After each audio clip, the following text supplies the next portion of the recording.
नमस्कार दोस्तों, आज की इस वीडियो में मैं डिस्कस करूंगा जीएसटी अपडेट के बारे में। जी हां दोस्तों, अप्रैल 2025 से जीएसटी R1 और जीएसटी R3B रिटर्न के लिए नया अपडेट क्या है, नई एडवाइजरी क्या है, सब कुछ हम बिल्कुल सिंपल तरीके से एग्जाम्पल के साथ डिस्कस करने वाले हैं।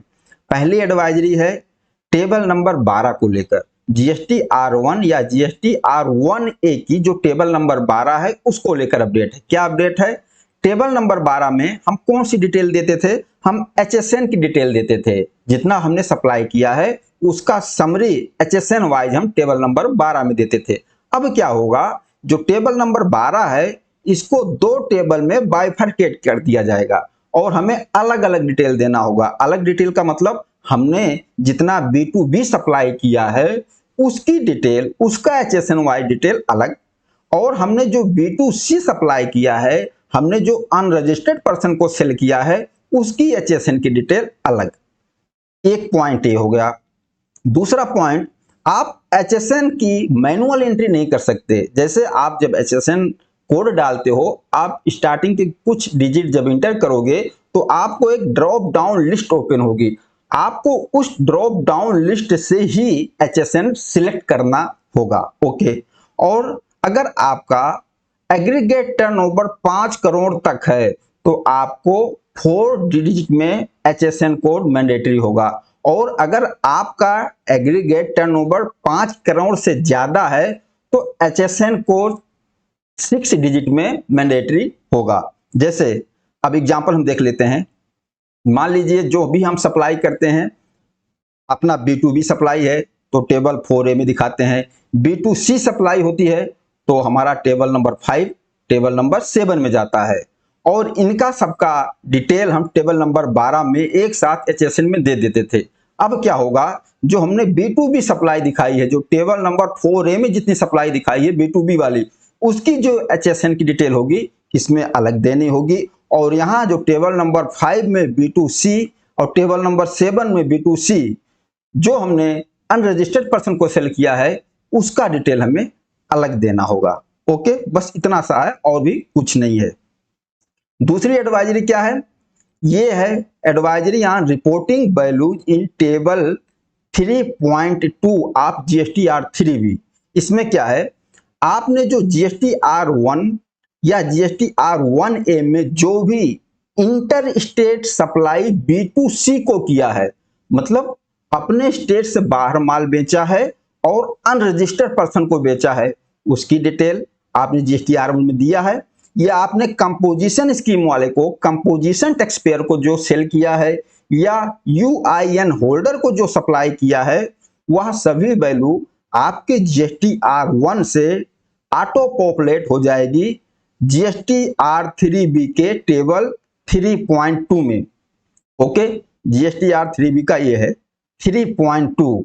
आपने यहां क्या लिखा है 3.2 इंटर स्टेट सप्लाई। तो 3.2 इंटर स्टेट सप्लाई का मतलब आपने इंटर स्टेट सप्लाई जो किया है अनरजिस्टर्ड पर्सन को, B2C सप्लाई अनरजिस्टर्ड पर्सन को इंटर स्टेट, वो पूरा अमाउंट यहां पर आ जाएगा। कंपोजिशन स्कीम वाले को जो सेल किया है वह भी अमाउंट यहां पर आ जाएगा। यूआईएन होल्डर को जो आपने सप्लाई दिया है वह भी अमाउंट यहां आ जाएगा। कहां से आएगा? जीएसटी R1 से डायरेक्ट आपके इस जीएसटी R3B के 3.2 वाली टेबल में आ जाएगा। ओके, लेकिन यहां अब क्या मेन चीज है, आप इस टेबल को एडिट नहीं कर सकते हो। पहले क्या था, हम इसमें अपने हिसाब से अमाउंट एडिट कर देते थे, प्लस माइनस कर देते थे। लेकिन अब क्या होगा, एक बार जीएसटी R1 से जो डाटा यहां ट्रांसफर हो गया ऑटो ड्राफ्टेड, आप इसको अब एंटर नहीं कर सकते हो। आप ऐसा समझिए जीएसटी R3B का जो टेबल 3.2 है ये अब लॉक हो जाएगा। अभी पूरी जीएसटी ये भी क्लियर है कि जीएसटी R3B की पूरी टेबल लॉक नहीं है। जैसे 3.1 है मेन टेबल हमारी आउट, ये नहीं लॉक है। अभी इसमें आप एडिट कर सकते हो, लेकिन अभी के लिए 3.2 वाली जो टेबल है ये लॉक हो जाएगी। इसमें आप कुछ भी एडिट नहीं कर सकते हो। अगर कोई गलती हो भी गई है तो आप यहां से कुछ नहीं कर सकते। अगर आपको सही करना है तो आपने जीएसटी R1 फाइल किया है, टाइम है तो जीएसटी R1A के द्वारा उसको आप ठीक कर सकते हो। अगर आपने जीएसटी R1A में भी नहीं ठीक किया है तो नेक्स्ट मंथ का जब आप जीएसटी R1 फाइल करोगे वहीं से आपका ठीक होगा। जीएसटी R1 में जो डाटा आप दोगे वही डाटा आपका यहाँ लॉक हो जाएगा 3.2 वाली टेबल में, यहाँ से आप कुछ नहीं कर सकते हो। इसका मतलब कि जब आप जीएसटी R1 फाइल करोगे तो आपको बहुत ही केयरफुली फाइल करना है, वहां की गलती आपके यहाँ 3B में आ जाएगी और 3B में आप एडिट नहीं कर सकते। अभी के लिए सिर्फ 3.2 वाली टेबल लॉक है। दोस्तों अब जो आप इंटर स्टेट सप्लाई B2C करते हो जीएसटी R1 में वो दो टेबल में जाती है। एक चीज ये भी समझ लेते हैं, जैसे आपने B2C सप्लाई किया, देखो टेबल नंबर 5 है B2C लार्ज इनवॉइस, फिर टेबल नंबर 7 है B2C अदर्स, ये दोनों B2C के लिए है। अब B2C लार्ज इनवॉइस में कौन सा होगा, जो टेबल नंबर 5 में जाता है। B2C लार्ज इनवॉइस में होगा जो आपने इंटर स्टेट सप्लाई किया, अपने अनरजिस्टर्ड पर्सन को सेल किया अपने स्टेट से बाहर, लेकिन उसकी इनवॉइस की वैल्यू 1 लाख से ज्यादा है। Inter state supply B2C supply invoice value 1 lakh से ज्यादा है, वह आपके टेबल नंबर 5 उसको B2C लार्ज बोलेंगे।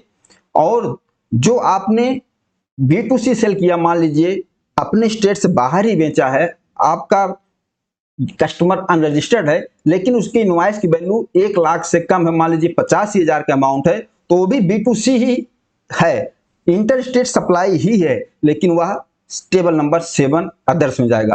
तो यहाँ दोनों का डाटा आप यहाँ आएगा 3.2 में, क्योंकि यहाँ सिर्फ बात की गई है B2C इंटर स्टेट सप्लाई, वहां से डाटा आएगा।